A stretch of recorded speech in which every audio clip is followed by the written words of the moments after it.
Dentro desse, devemos compreender que se trata de espírito que sofre as consequências do seu passado. Muitas crianças vêm ao mundo apenas para nascer e morrer. Isto porque, em vidas anteriores, elas podem, muitas vezes, ter tido uma atitude negativa, no momento do nascimento. O espírito goza do livre-arbítrio, de liberdade. Então, às vezes pede, no mundo espiritual, uma determinada prova. Os espíritos incumbidos de prepararem as reencarnações, preparam o renascimento dessa criatura, no mundo material. Mas quando se aproxima o momento do nascimento, o espírito, apavorado com a causa que tem de enfrentar, muitas vezes exagerando aquilo que ele mesmo escolheu, até mesmo diante da sua própria escolha de provas, rompe com seus compromissos, desliga-se do corpo. Não nasce como devia, vivo. Nasce morto. Por outro lado, outras criaturas encarnadas que passaram por problemas dessa natureza, em vidas anteriores, são submetidas, ao nascer, após a gestação necessária do corpo, ao processo de um aborto acidental. São provas, como quaisquer outras da vida. O aborto, por vezes, é uma prova de grandes responsabilidades para a mãe, para o pai e todos os familiares que concordaram com ele. Mas, uma vez acidental, que não depende da vontade dos pais, está na linha das provas kármicas, decorrentes da lei de ação e reação. No caso das reações de sua filha, é evidente que elas podem ter vários motivos. Não devemos buscar imediatamente, em todos os casos, a possibilidade de uma relação espiritual entre esse ou aquele espírito. Sua filha pode ter se comovido por vários motivos emocionais, como esperar, por exemplo, que a criança nascesse bem e que ela tivesse a oportunidade de se alegrar com o seu aparecimento neste mundo.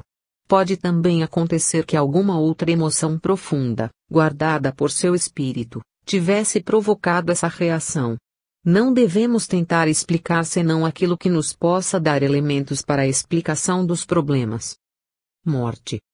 Os espíritas dizem que não há morte. Como não, se o corpo está sem vida? Os espíritas dizem que não há morte, no sentido que se atribui a essa palavra. Porque quando se fala em morte, fala-se em desligamento total do ser, da criatura humana, implicando em dizer que a criatura morre e então desaparece, não existe mais. Essa ideia negativa da morte é errada. Porque a morte, como destruição do ser, não existe. Não há morte nesse sentido. Mas se falarmos que a morte é a destruição do corpo material, então está correto. A pessoa, quando morre, simplesmente passa do campo material para o campo espiritual. Então, na verdade, ninguém morre. Ainda recentemente, num poema psicografado pelo médium Jorge Reticeni, do famoso poeta paulista Cassiano Ricardo, essa poesia está inserida no livro Antologia do Mais Além, Livraria Allan Kardec Editora, LAC, que foi uma das maiores contribuições da poesia moderna no Brasil, num poema típico do seu estilo e sua maneira de falar. O nome do poema é Morte. Dizia que a morte é uma mentira, porque, na verdade, ele morreu, mas diz que se sentiu mais vivo do que nunca. Então, diz ele que tudo se passa como uma espécie de engano, ou de mágica. Tudo parece uma coisa e é outra. O atestado de óbito, diz ele, é uma piada. Pois deram-lhe um atestado de óbito, o qual diz, Cassiano morreu.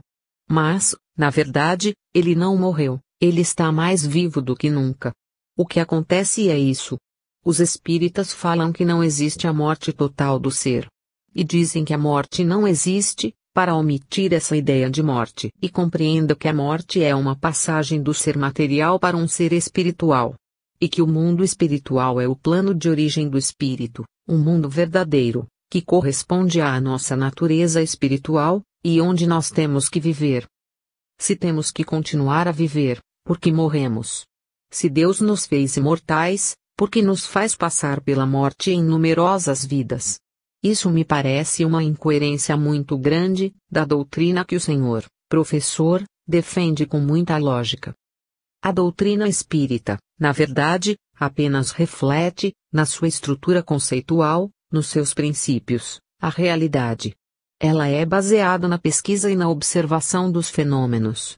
Assim, verificamos, através dessa pesquisa e dessa observação, que o homem, na sua essência, é imortal. O seu espírito sobrevive à morte, inclusive em suas relações com o mundo dos vivos. Mas o que perece, o que é mortal, é o corpo material. Pergunta a senhora se o corpo material não deveria ser imortal. É preciso compreender aquilo que nós chamaríamos a dinâmica das formas. As formas se sucedem, no processo evolutivo. As coisas passam de uma forma para outra. A forma não pode ser sempre a mesma, não pode ser imortal, porque ela marca apenas um momento transitório, um momento de passagem da evolução. Costuma-se dizer o seguinte: quando o espírito de uma criatura humana se desenvolveu de tal maneira, nas experiências da vida terrena, conseguiu fazer com que muitas das suas potencialidades ocultas se apresentassem, na realidade, em todo o seu vigor. Então, esse corpo não corresponde mais ao espírito. É preciso que o abandone. Esse corpo está superado. É velho para o espírito, que largue esse corpo para usar outro, mais adequado ao seu novo grau de evolução. E assim sucessivamente. De maneira que nesse progresso contínuo, temos a morte como apenas um fenômeno biológico. Esse fenômeno é, pois, um fenômeno da vida.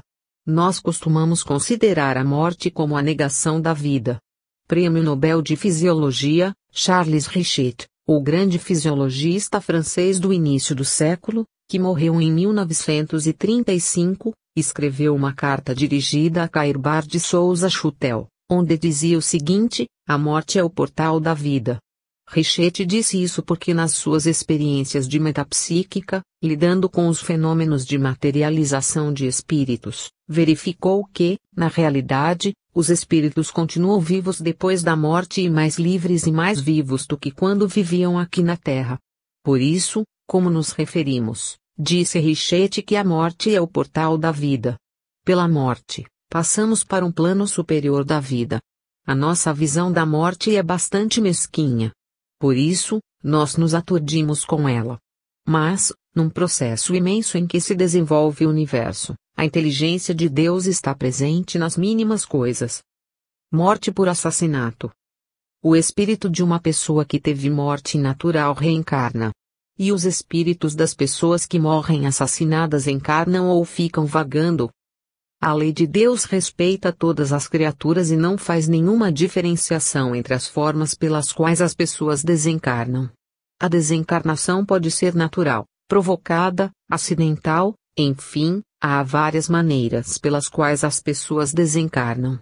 No entanto, isso não influi, absolutamente, na lei da reencarnação. Todas as pessoas morrem, todos os espíritos reencarnam. Só não reencarnam os espíritos que atingiram, numa determinada reencarnação aqui na Terra, uma condição evolutiva que os colocam acima do nível de evolução da humanidade terrena. Esses espíritos, então, têm a possibilidade de não reencarnarem na Terra. No entanto, muitos deles ainda pedem, suplicam a Deus, a possibilidade de voltarem ao planeta. Isso se dá, não porque eles gostem daqui. Não que eles achem que aqui seja um paraíso. Mas porque querem evoluir, cada vez mais. Porque aqui estão em sofrimento as pessoas de sua afeição, de seu amor. Então, querem vir ajudá-las. São encarnações missionárias. Não façamos, portanto, nenhuma separação entre a morte natural e a morte por acidente. E, após ela, temos sempre a reencarnação. As pessoas assassinadas, como as acidentadas, são pessoas que tiveram uma morte inesperada, mas que nem por isso deixaram de morrer como qualquer outra. O assassinato pode ser uma causa ou o pagamento de resgate de dívidas. Quem com ferro fere, com ferro será ferido, disse Jesus, no Evangelho. É a lei de ação e reação. Aqueles que provocaram a morte de alguém, em vidas anteriores, estão sujeitos a morrerem da mesma forma, em reencarnações posteriores. Convém notar, porém, que ao se submeterem a essa morte, essas pessoas não têm necessidade de continuar reencarnando, porque a reencarnação é uma necessidade para a evolução do espírito. Todos nós, portanto, quando morremos, não ficamos vagando, a não ser por alguns dias, por algumas horas apenas, quando temos a orientação necessária, quando nosso espírito passa para lá, carregado ainda de ideias inadequadas, impróprias, sobre o problema da vida espiritual. Quando não percebemos que morremos, no caso de muitos espíritos apegados à matéria, ao passarmos para o mundo espiritual, acreditamos, então, que a morte seja o desaparecimento da criatura. Sentimos-nos ainda vivos, de posse de um corpo, o mesmo corpo terreno, que deixamos aqui na Terra. Essas pessoas, então, têm a impressão de que não morreram.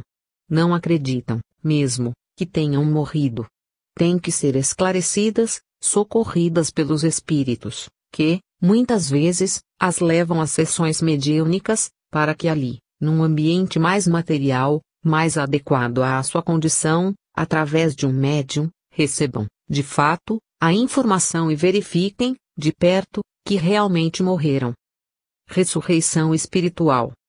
Locutora do programa, aberto o Evangelho ao acaso, encontramos o seguinte: Mateus, capítulo 24, versículos 1 e 2, o sermão profético à destruição do templo. Tendo saído Jesus do templo e em se retirando, chegaram a ele os seus discípulos, para lhe mostrarem os edifícios do mesmo. Ele lhes disse: Vedes tudo isso? Em verdade, vos digo, que não ficará pedra sobre pedra que não seja derrubada. Temos, nesta passagem de Mateus, um texto bastante expressivo, pela maneira como Jesus ensinava, prática e objetivamente. Temos uma visão de Jesus como se ele fosse uma criatura divina e só nos desse lições que nos elevássemos acima de todas as contingências humanas. Quando lemos o Evangelho com atenção, verificamos justamente o contrário. Há momentos em que Jesus é um homem prático, ele vai direto às questões, aos assuntos. Os discípulos queriam, naturalmente, mostrar toda a imponência do Templo de Jerusalém, que era uma estrutura gigantesca, maravilhosa. Mas Jesus não se importou com isso e lhes deu uma lição, que tudo aquilo que ali estava, maravilhoso aos olhos dos homens, na verdade, podia se desmanchar em questão de segundos. O princípio espiritual é eterno, mas as coisas materiais são passageiras. Tudo se transforma e desaparece aos nossos olhos, do dia para a noite, tudo é fugaz. Então, Jesus mostrou que aquele templo que ali estava com toda a sua pompa, sua arrogância, porque era o centro da vida política e cultural de Israel, todo aquele edifício gigantesco, aquele monumento, iria desaparecer de tal maneira que não ficaria pedra sobre pedra. Foi o que aconteceu historicamente. O templo foi inteiramente destruído, por ordem do imperador. Assim sendo, o que seria uma profecia de Jesus, naquele momento se cumpria de maneira plena, absoluta, não ficou, realmente, pedra sobre pedra, dentro do templo de Jerusalém. Outras passagens do Evangelho, de outros evangelistas, mostram-nos Jesus cometendo uma espécie de heresia para os judeus daquele tempo, quando ele diz que poderia destruir aquele templo em 3 dias e reconstruí-lo de novo. Outras passagens nos mostram outras posições de Jesus, mas aí é uma posição alegórica. Jesus, na verdade, não se refere, nesse momento, ao templo de Jerusalém, mas ao templo do corpo. Ele está se referindo à sua morte e ressurreição. Então, um dia esse corpo seria destruído, porque o Evangelho nos relata que isto aconteceu. Ele disse: Eu poderei reconstruí-lo, como realmente reconstruiu. Entretanto, a ressurreição de Jesus, após o sepultamento do seu corpo, é encarada, ainda hoje, no mundo cristão como uma ressurreição da carne. Isto é absurdo. Diz o apóstolo Paulo, claramente, na sua primeira epístola aos Coríntios, que, quando morre o corpo material, nós o enterramos e ressuscita o corpo espiritual. Acentua o apóstolo que o corpo espiritual é relativamente o corpo da ressurreição. Se o Cristo não ressuscitou, nós também não ressuscitamos. Se nós não ressuscitamos, o Cristo não ressuscitou. E tudo isso mostra, naturalmente, a relação estreita entre Jesus e nós, criaturas humanas. Jesus encarnou, na Terra, porque as suas reencarnações anteriores não foram aqui. Encarnado, ele se apresentava com um corpo que tinha de perecer, porque era um corpo humano.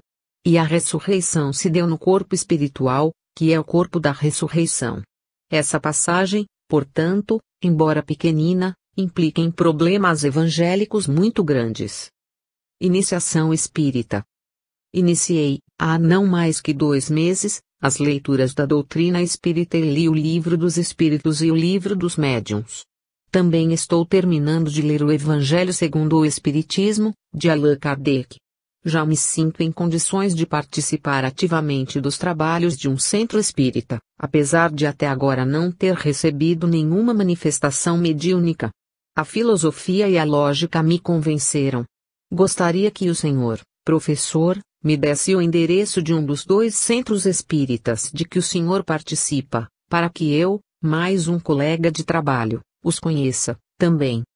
Eu posso dizer ao nosso ouvinte que é, para nós, uma notícia feliz, a da sua iniciação espontânea no Espiritismo e, principalmente, através da leitura e do estudo, o que de mais necessitamos no movimento espírita. Sabemos que a maioria das pessoas se aproximam do Espiritismo levadas por motivos particulares muitas vezes dolorosos, como a morte de um ente querido, doenças graves na família ou doenças da própria pessoa. Então, ela é levada a procurar, no Espiritismo, uma ajuda, uma cura. Entretanto, não são muitos os que se aproximam do Espiritismo pela leitura das obras, pela lógica da doutrina, para poderem encontrar nela uma melhor compreensão dos problemas da vida, do homem, do mundo. Os que fazem assim são, podemos dizer, quase que predestinados, porque já trazem em si essas ideias e alimentam na sua própria alma, no seu inconsciente, esses princípios que encontram na leitura dos livros espíritas. É por isso que eles se convertem sem ver os fantasmas, nas manifestações de materialização, sem ver os fenômenos de efeitos físicos, sem participar nem mesmo de sessões em que os espíritos se manifestam e dão provas de sua identidade. Esses são os que acreditam, portanto, antes mesmo de tocarem a realidade do fenômeno. É para nós agradável encontrar os que se aproximam do Espiritismo. Desejamos ao nosso amigo que continue na sua leitura. Já leu o Livro dos Espíritos, o Livro dos Médiuns, o Evangelho segundo o Espiritismo. Não se esqueça, porém, de que estas leituras iniciais são feitas com entusiasmo, que não nos deixa perceber as minúcias, os aspectos, às vezes, muito importantes, os princípios doutrinários que escapam a uma leitura tão rápida. Volte a ler esses livros lentamente, com paciência. Pode prosseguir até o fim da codificação, ainda nesse ímpeto de entusiasmo em que está, lendo também o Céu e o Inferno e a Gênese. Nestes 2 livros o nosso amigo completará a leitura total da codificação, 2 das 5 obras fundamentais da doutrina espírita. Mas nem assim deve pensar que já leu tudo. Esses livros fundamentais são, por assim dizer, as pedras do alicerce doutrinário. É preciso prosseguir.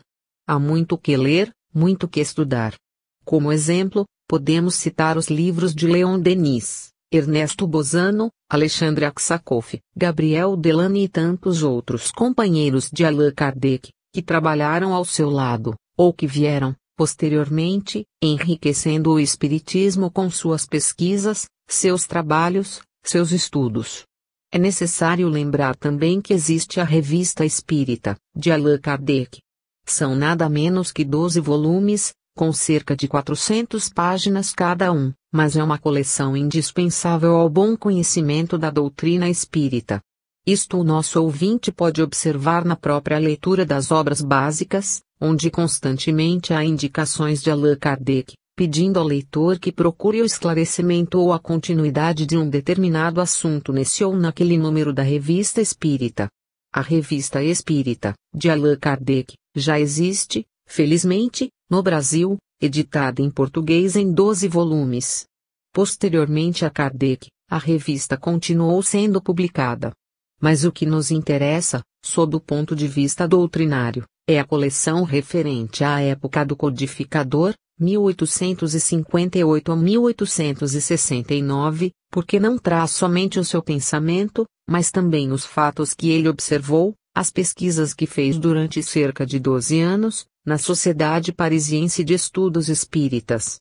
Constam nesses 12 volumes da revista os relatos das pesquisas, as comunicações importantes por ele recebidas e os seus estudos, desenvolvendo aspectos do espiritismo que ele, naturalmente, não pôde desenvolver nas obras básicas, que tinham o fim de estruturar a doutrina, mas não entrar em minúcias, em pormenores, que viriam depois e que são importantes para o seu conhecimento mais profundo. O sofrimento. Não aceito a teoria da evolução pelo sofrimento. O sofrimento nos torna abatidos e amargos, nos faz piores. Porque Deus nos faz sofrer. Na verdade, Deus não nos faz sofrer. Nós sofremos porque o processo evolutivo é naturalmente doloroso. A evolução hoje não é mais uma teoria, é uma verdade científica. É uma coisa que está positivada pela investigação científica, em todos os campos da natureza. E nós podemos dizer que, não obstante não passem as coisas pelas condições humanas, as coisas também sofrem, na evolução. O reino mineral evolui. O reino vegetal evolui. O reino animal também tem a sua evolução e o reino nominal, que como nós sabemos, é o reino do homem, é aquele onde a evolução culmina. Deus queira apenas que no processo evolutivo as coisas avancem, como dizia o Dr. Gustavo Gelei, do inconsciente para o consciente. A evolução é o desabrochar de potencialidades ocultas, nas coisas e nos seres. São as forças que despertam. Um exemplo disso, quando plantamos uma semente no solo, essa semente, aos poucos, graças ao ambiente em que se encontra, pela excitação, provocação dos elementos que a cercam, começa a germinar e dela sai uma árvore, que ali existia como um esquema, como um plano a ser realizado.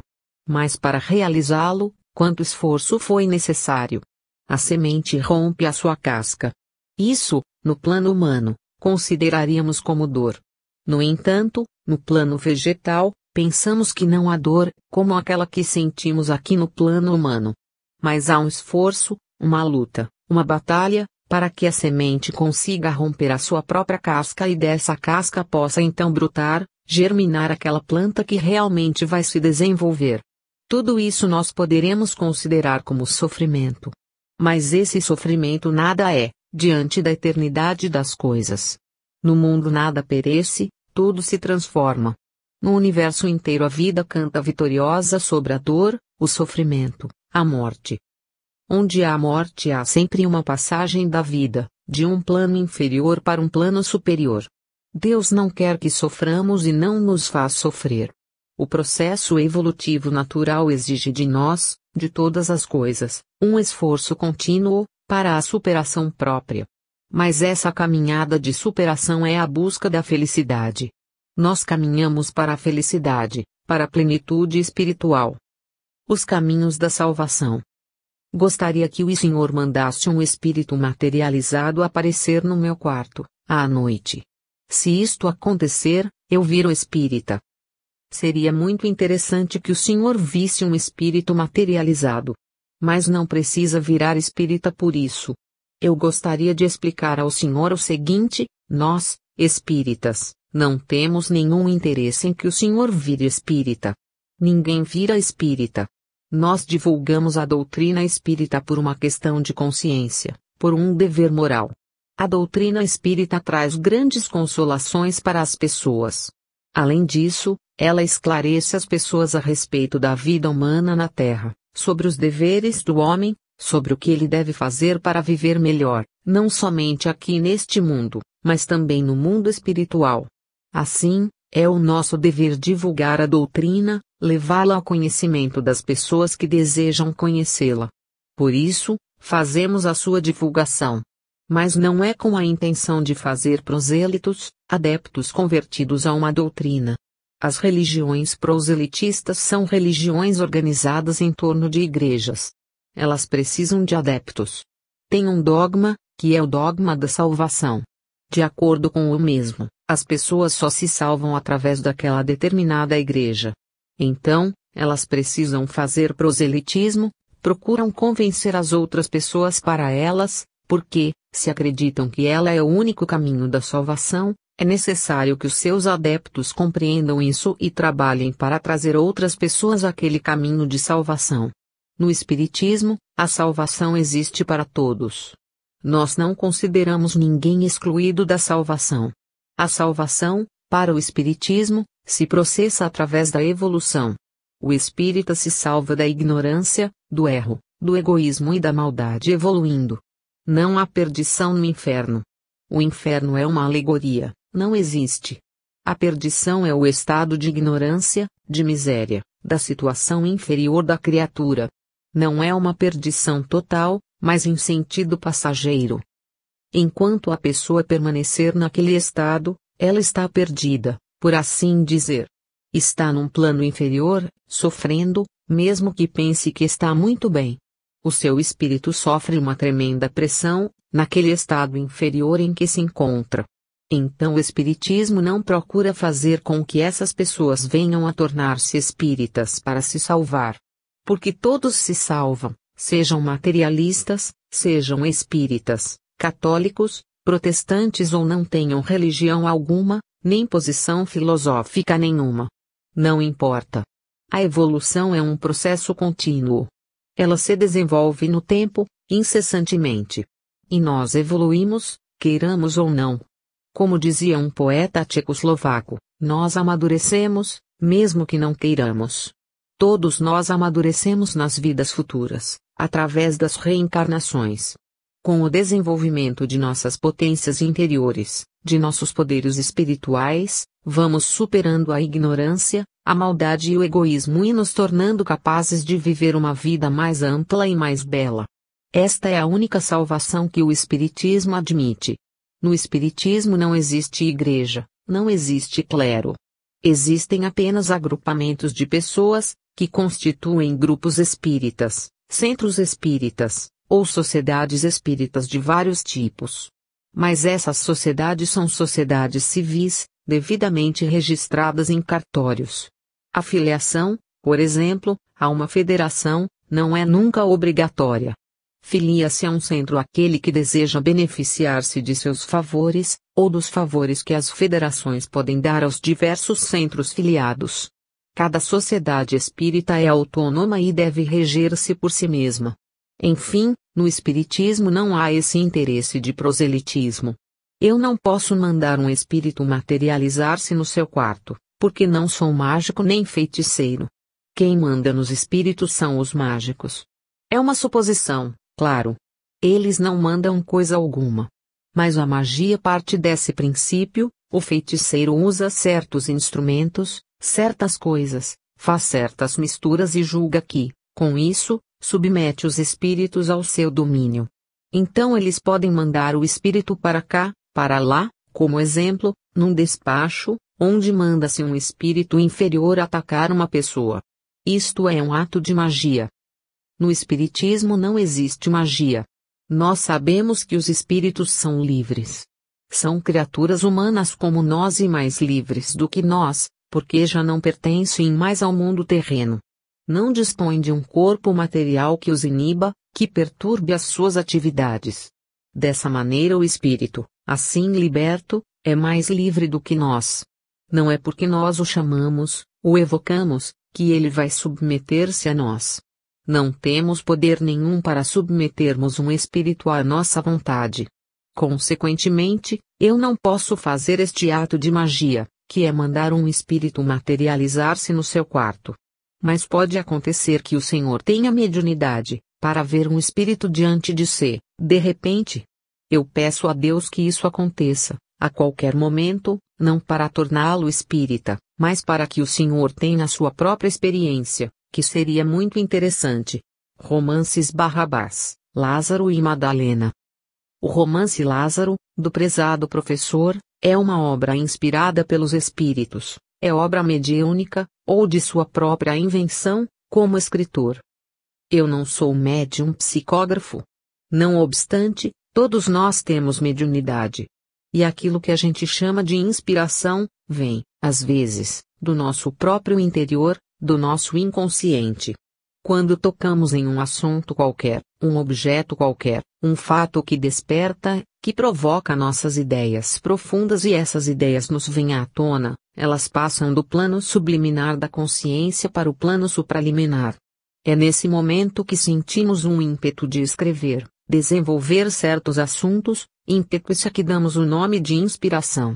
Mas também existe a inspiração das musas, de que falavam os gregos e os romanos antigos, a inspiração dos espíritos, que realmente, quando sentem a nossa atração por um certo assunto, que interessa a eles, aproximam-se de nós para nos trazer as suas ideias, transmitindo-nos o seu pensamento telepaticamente e auxiliando-nos em nosso trabalho. O romance Lázaro faz parte de uma trilogia, isto é, de uma série composta de 3 obras subsequentes, Barrabás, Lázaro e Madalena. A obra Lázaro é o romance de miolo, por assim dizer, de centro. Eu acredito, realmente, que fui bastante inspirado no desenvolvimento dessas 3 obras. A finalidade desses romances não é apenas distrair. Não é contar histórias, nem mesmo evocar o tempo que eu procurei descrever. Não é apenas estudar, aprofundar o estudo de um problema de interesse profundo no campo do cristianismo e do espiritismo, que é o problema da conversão. Nós vemos ali que eu procuro dar, em linhas gerais, um panorama, por assim dizer, as modificações desse mundo dominado pelo Império Romano e a transformação desse mundo, ou seja, a conversão do mesmo num mundo cristão. Cada um desses personagens representa, na trilogia, um tipo significativo, um símbolo. Barrabás, por exemplo, personifica a violência do mundo grego, pois era ele estribado na violência. Barrabás é uma figura violenta, que quer expulsar os romanos da Palestina, através de guerrilhas e lutas sangrentas. Mas a ele se opõe a figura de Jesus, trazendo uma mensagem de paz e amor, de fraternidade entre os homens.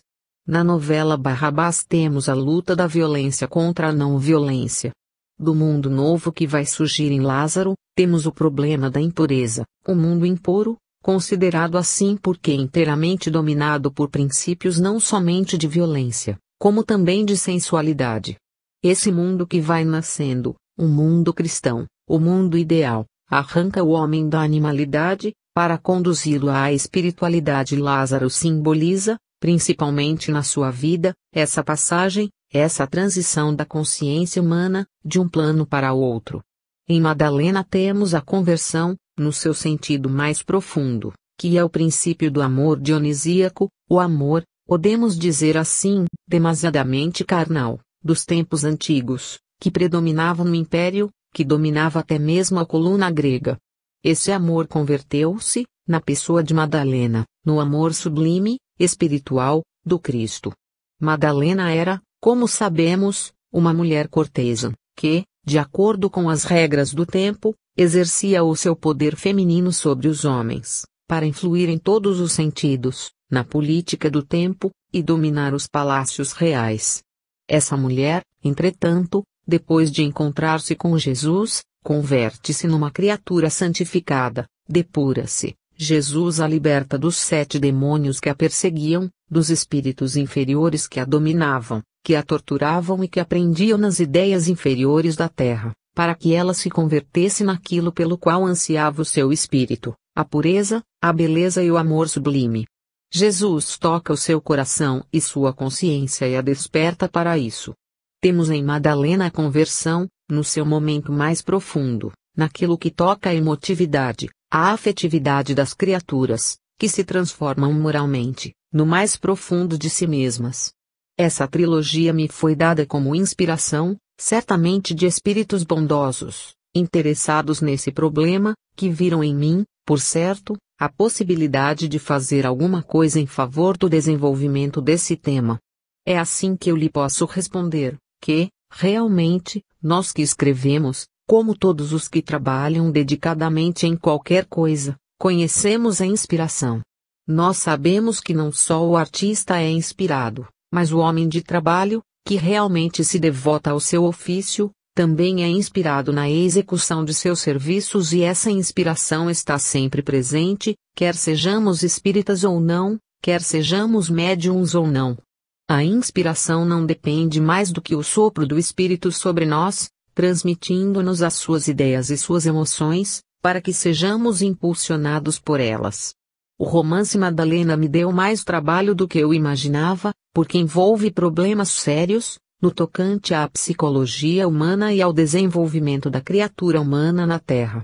Aprofunda o problema da conversão, como um espírito se converte, isto é, como um espírito muda de posição mental e emocional, saindo de um campo de pensamento para outro, passo que ele dá com dificuldades.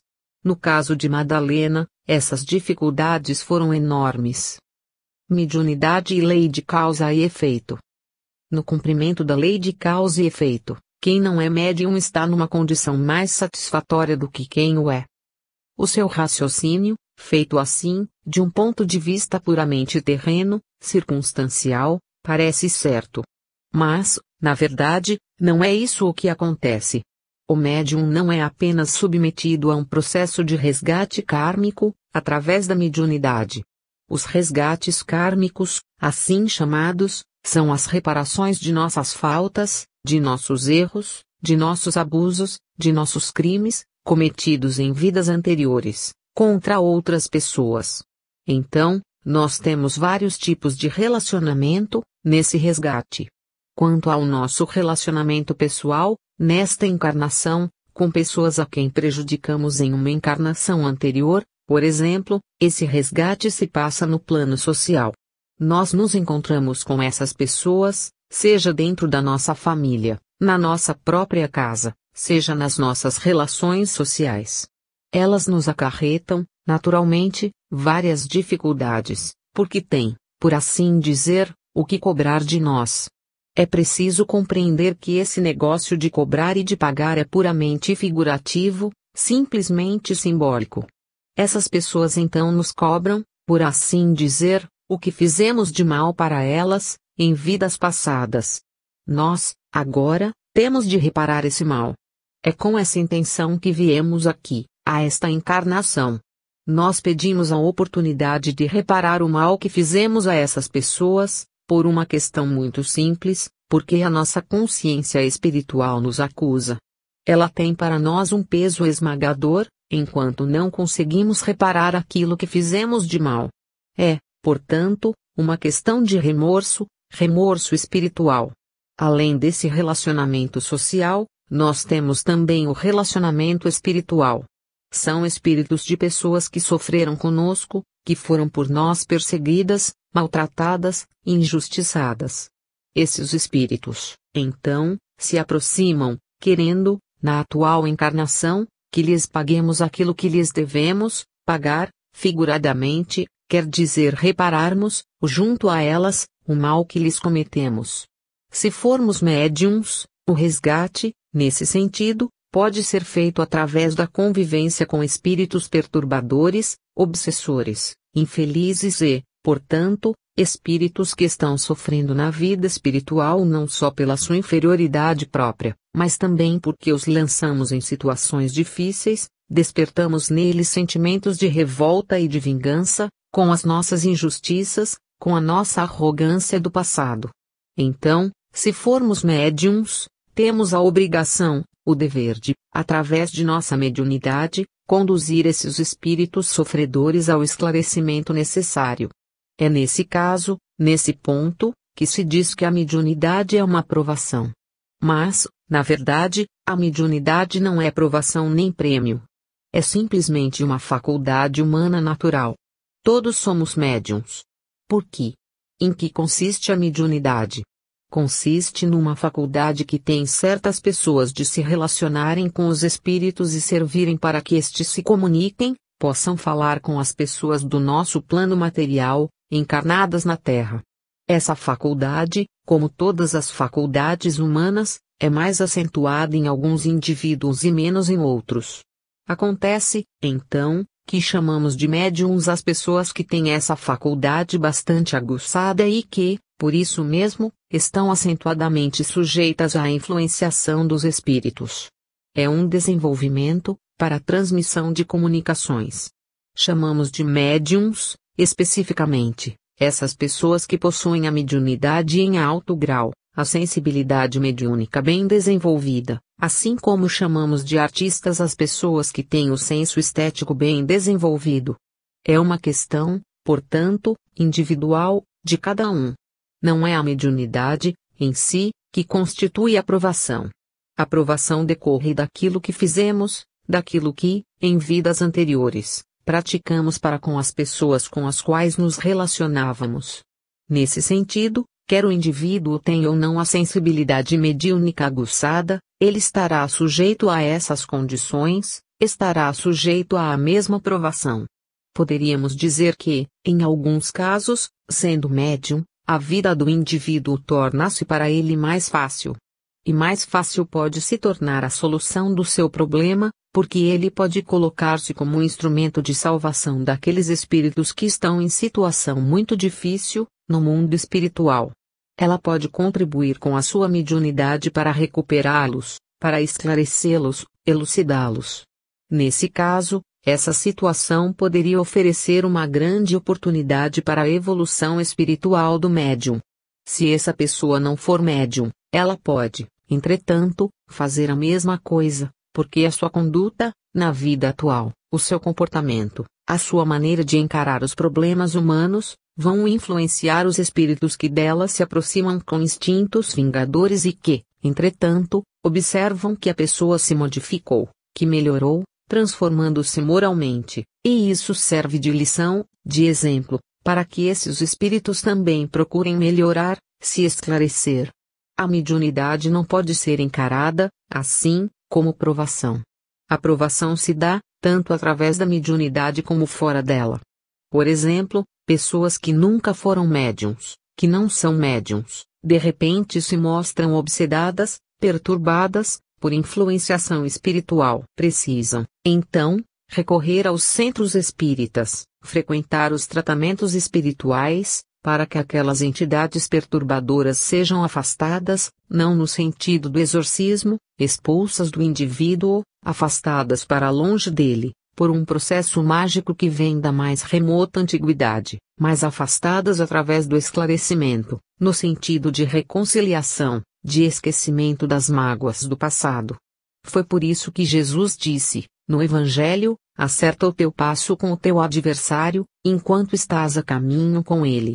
Quando nos encontramos a caminho aqui na Terra, com pessoas que nos são adversárias, que não gostam de nós, que nos prejudicam, que nos perturbam, ou com espíritos que nos perturbam, o que temos a fazer é acertarmos o passo, enquanto estamos a caminho, porque se estamos protelando a situação, eles virão mais tarde, em outra encarnação, nos perturbar de novo.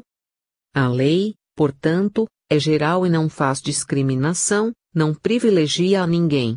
O fato de o indivíduo ser médium não é um privilégio especial.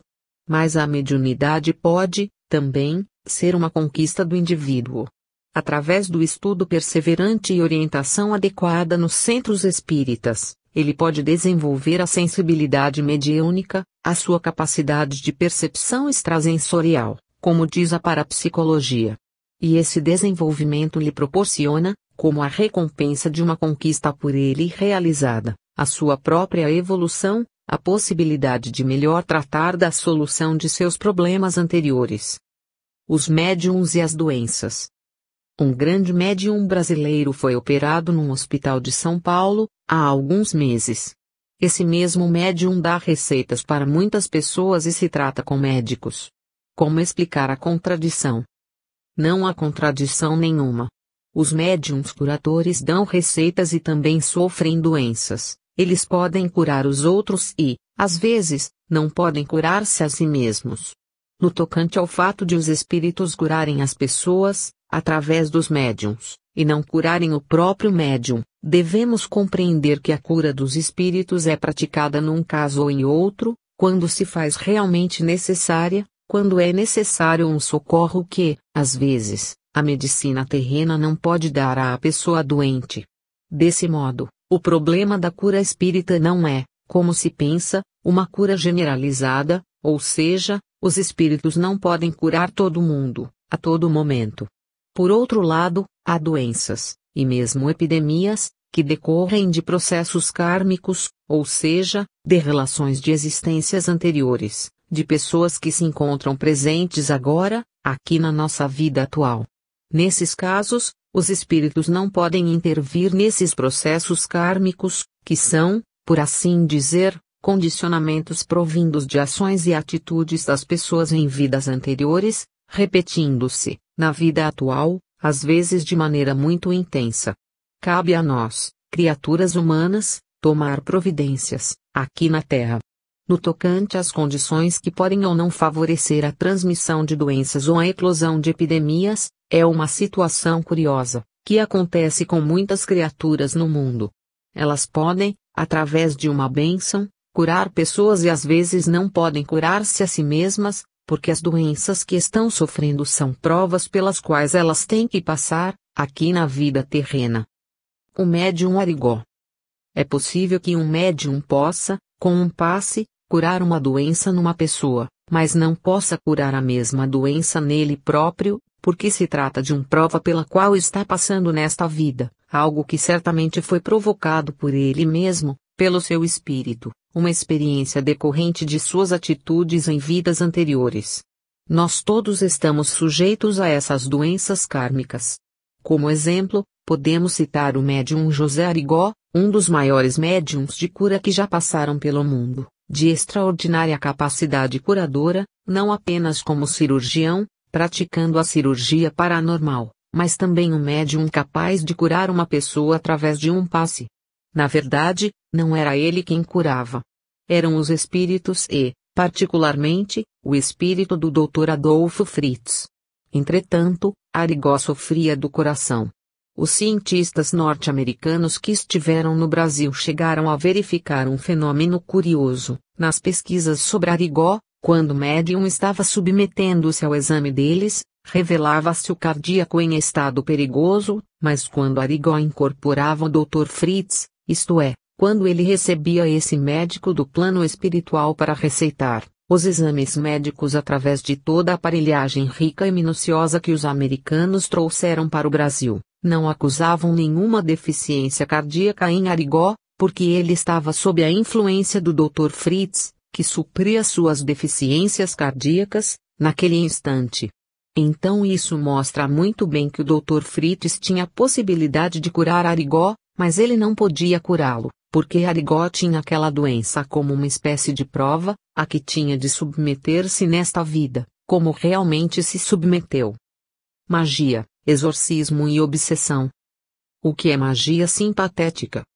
Chama-se magia simpatética, em sociologia, aquela conhecida forma de magia pela qual os selvagens procuravam transmitir doenças e situações dolorosas e difíceis a uma pessoa, fazendo um bonequinho de cera, com a figura aparente da pessoa que eles queriam atingir. Essas práticas se propagaram na Idade Média, dando motivos até a numerosos processos de feitiçaria, principalmente em Roma, onde se intensificou muito a luta pelo poder. Houve, naquele tempo, e vimos, através da história, numerosos clérigos e nobres envolvidos em práticas de feitiçarias, para derrubar os poderosos do tempo, substituí-los no poder, uma espécie de guerra mágica que se processava. Numerosos processos encontram-se nos arquivos do Vaticano, realizados para descobrir quem estava fazendo magia contra quem. O coronel Alberto de Rochas, que era um professor do Instituto Politécnico de Paris e foi o seu diretor, publicou um livro interessante, que existe no Brasil, editado pela Edicel, SP, com o título A Feitiçaria, em que ele evoca todo esse tempo de luta com essa espécie de magia. Praticamente, é a magia simpática, ou seja, que age por simpatia, adotando-se um processo de ligação e afinidade com a pessoa.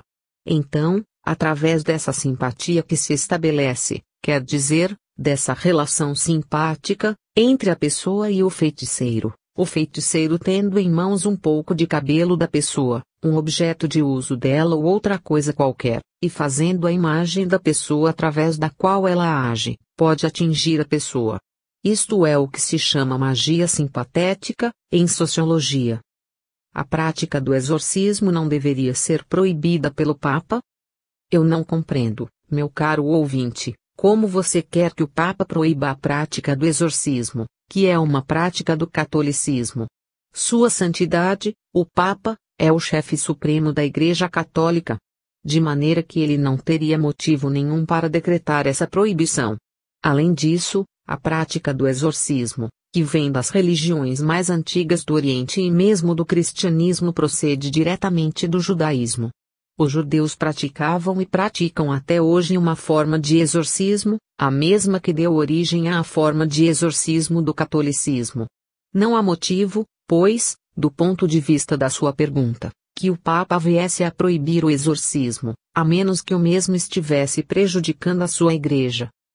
Tem certos sacerdotes, ou padres, que procuram combater espíritos através do exorcismo, expulsando os demônios, que não existem. Nós devemos, sim, orar aqueles pobres espíritos. Não é verdade, professor? Perfeitamente.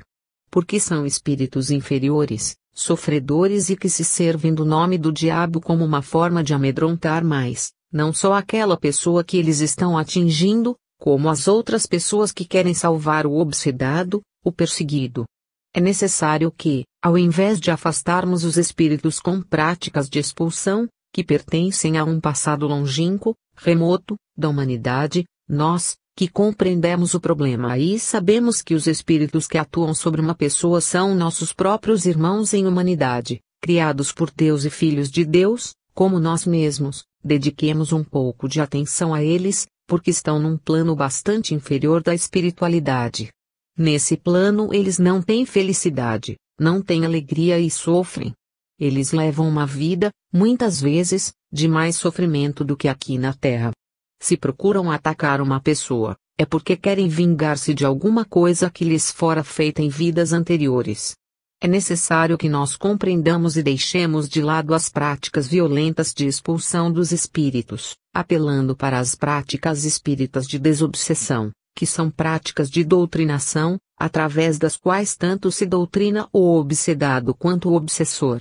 E o nome do diabo fica praticamente excluído, porque, se nós chamamos um espírito desses de diabo, de demônio, eles ficam satisfeitos com isso.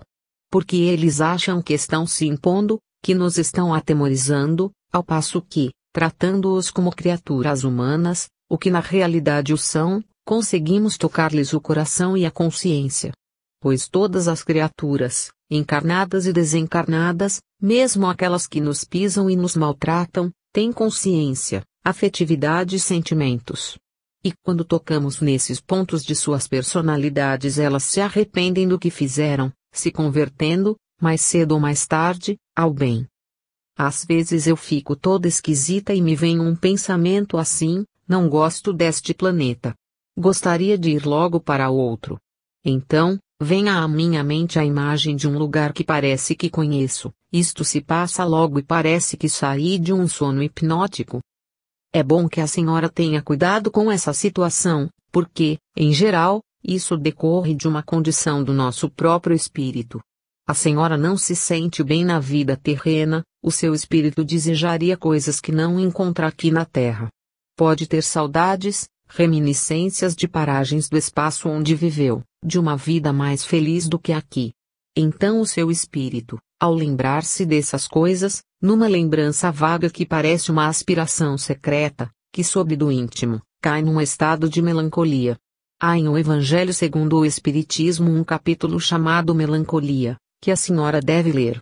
Esse capítulo esclarece bem o problema. Melancolia é um tópico no meio do capítulo V, Bem-aventurados os aflitos, onde a senhora encontra a mensagem de um espírito, interessante e esclarecedora, a respeito desse problema. Nós estamos na Terra porque precisamos. O seu espírito pediu para vir aqui. Porque nós todos precisamos vir à Terra, a fim de recompormos certas situações que criamos em vidas anteriores e desenvolvermos melhor as nossas potencialidades internas, aperfeiçoando-nos moral e espiritualmente. Temos, então, de enfrentar os problemas aqui na Terra, na vida em que estamos.